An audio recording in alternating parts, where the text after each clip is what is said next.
good, thank you. That's not one of them, mate. What's that? One of the questions. 3 less. Feeling in the camp after a terrific performance on Thursday? Yeah, I think everyone was delighted with the way the game went. We knew it was going to be tough. I think the start that we made maybe settled the nerves that were there. And I think for the majority of the game we were comfortable. I think we were disappointed to concede just before half time because felt we should have gone in 2 up and really been cruising. But I think again the way we started the second half, got the early goal, and then I think from there it was fairly comfortable. And yeah, it's always nice to score four goals. You didn't get a goal, but by common consent, you were one of, if not the best Wales players, one of the best players. And Rob Page was saying last week, you above all people have sort of tried to fill the gap of Gareth Bale, you know, stepped out of the shadows of this. Do you feel that? Don't think anyone was going to replace Gaz, but we knew when he left, as a team we had to step up because he was leaving such a hole in our team. He was our captain, our leader, our best player, so to lose his goals, his influence on the team, yeah, there was going to be a big gap there. So not just me, I think a lot of players are playing really well at the minute, and we're all coming together. And yeah, like you said, personally I'm disappointed not to score, but as long as I'm contributing to the team, whether that's with assists or performances, I know the players around me have got the quality to get them goals. And you always said, play me in my position and I will get goals. You've been superb in the last few games. But that was a position Gareth often filled. So you in a sense, there's been a lot of responsibility on you in particular, hasn't it? Yeah, I feel the way we set up, especially the last few games, I think it really suits me, whether I'm playing on the left like I did the other night or on the right. I feel like that position off the front man is a position I'm comfortable in. It allows me to come and get on the ball, but it also allows me to run in behind, and whether it's Kiefer up front and he's flicking it on, I think that's a position which I play well. So yeah, like you said, Gaz played that position a lot and used to contribute a lot. So it's up to us players now who play there to make sure that we're chipping in with the goals and the assists. Last couple. You were very vocal when Rob Page was under pressure in the autumn. How much is this now the squad doing it for Rob Page as well as the country? Yeah, I think in the autumn I wouldn't say I was vocal. I just thought before a big game there was a lot of noise and things that didn't need to be said. When for us as players we just wanted to focus, and that could have been a big distraction. But I think the way the campaign went, like you said, going back to it, losing Bale, losing Joe Allen before the campaign started, they were 2 huge players for us. So to deal with that, to have the young lads step up and perform the way they have, I think we're in a really good place. I think the performance the other night shows how far we've come as a team. Finally, birthday yesterday. Belated happy birthday. Thank you. What did you do? How did you celebrate? Not a lot really. We had a recovery session. Then we had a bit of downtime in the afternoon, so I went and see my little one in town, and yeah, just had a couple hours to switch off, and then we were back on the training pitch this morning, getting ready for the massive game on Tuesday. Cake? I had a little bit of cake, yeah. Yeah. With candles? Just the one candle. There wasn't enough space on it for the 27. All the best. Thank you. I think that was 7 questions. Yeah. He's taken my happy birthday question. Happy birthday Thank anyway for yesterday. Just quickly, one back to Thursday's performance and the result. How much do you and the other players, not the coaching staff, because we've asked about this, how much do you felt a result of a performance like that has been coming? Yeah, I think we feel as players we're in a really good position as a team. I think a lot of the starting 11 especially are playing regular football now, which hasn't always been the case, and I think that showed on Thursday night. I think the boys, some have maybe dropped down a league, but to get the minutes they're getting and to be playing week in, week out, I think it really shows in their performance. So we knew going into the game that we were in a good position, but it was up to us as players to show that and yeah, to stamp our way on the game, and I felt we did that, and yeah, we're looking forward to doing it again on Tuesday now. So I know you're out working on the pitches today, tomorrow, and obviously ahead of Tuesday as well.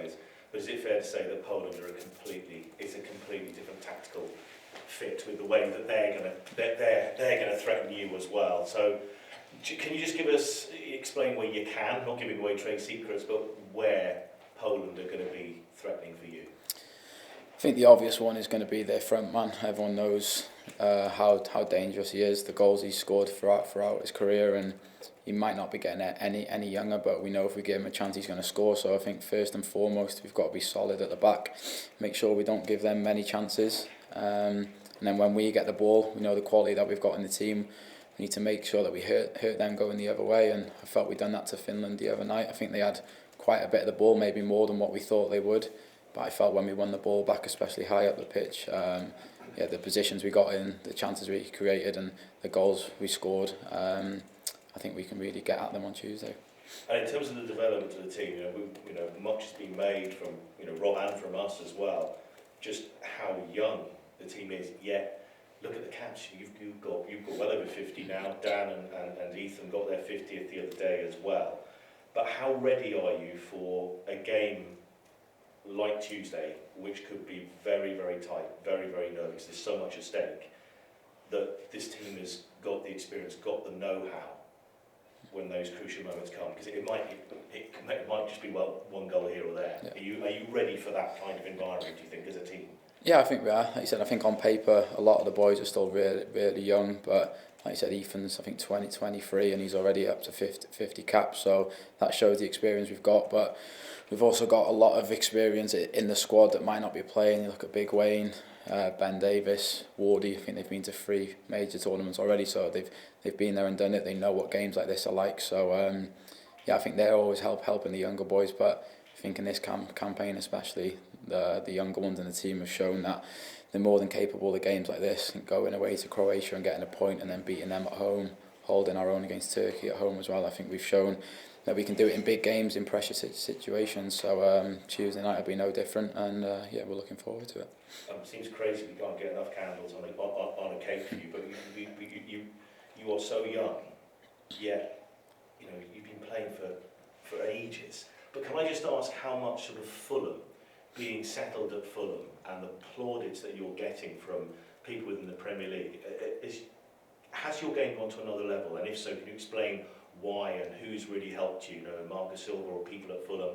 How have you gone to that next level? Because it feels as if you're dominating most games you play. Yeah, I feel like I have. Obviously, that move to Fulham 2.5 years ago now was a big one for me, because I've been on a lot of loans from Liverpool, and although my dream as a young lad was to make it into Liverpool first team and play regular, I knew that wasn't really going to be the case, because when I was 18, 19, 20 trying to get in the team, they arguably had the best front three in the world. So all the loans I went on, I think, really helped me to grow as a player, to learn the game. But it got to a stage in my life where I wanted to get settled from a personal side of things as well. And so when the Fulham move come up, and speaking to Marco Silva on the phone, I just felt it was the right move, and we managed to achieve our first goal, which was to get promoted to the Premier League. And we've had one good season, and this one's going well as 2, although there's a few games left. So yeah, like I said, I feel like it's been the perfect move for me. I think my game has gone to a new level, and for me the Premier League's the best league in the world, so to be playing regular football in a good team in that league,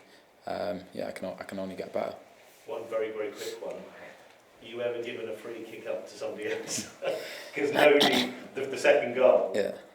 I remember saying something like, Harry's got no way he's letting anyone near this.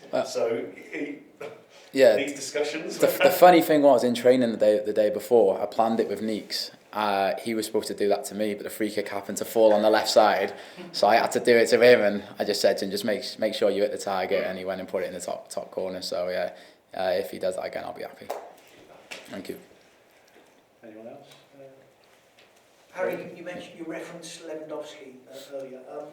It's not often you come up against a player whose reputation is prolonged and over a period of time, over a decade. He's been one of the best goal scorers in the world. What is there about his game that you particularly admire, or his technique, or his temperament, and how do you stop a guy who only needs one chance? Yeah, I think his hunger to score goals is the biggest thing. I think everywhere he's been in his career, he's scored, whether it's been for club or his country. So, like I said before, for me, he's going to be their biggest threat. I think I said he might not be getting younger, but if we give him half a sniff a goal, he's going to take it. So, first and foremost, we need to make sure we stop him. We don't give him space. We stop him getting any chances. And then if we do that, I think we're confident in the quality we have in our dressing room that go in the other way, that we can really hurt them. Is it a good sign that they scored 5 and he didn't get one of them? Don't know if that's a good sign, 'cause he might be saving them for our game, but I think that game's hard to judge. I think Estonia going into that game with the underdogs, and to go down to 10 men so early on was always going to be tough for them, but it shows that they're a dangerous team, scoring 5 goals. And for him not to get one, I don't think that's a good sign for us, but if we can stop him scoring on Tuesday, I think we'll be happy. Anyone else? Or are we okay? Okay, Good. brilliant. Thank you. All the best, Harry. Cheers guys, thank you. Cheers.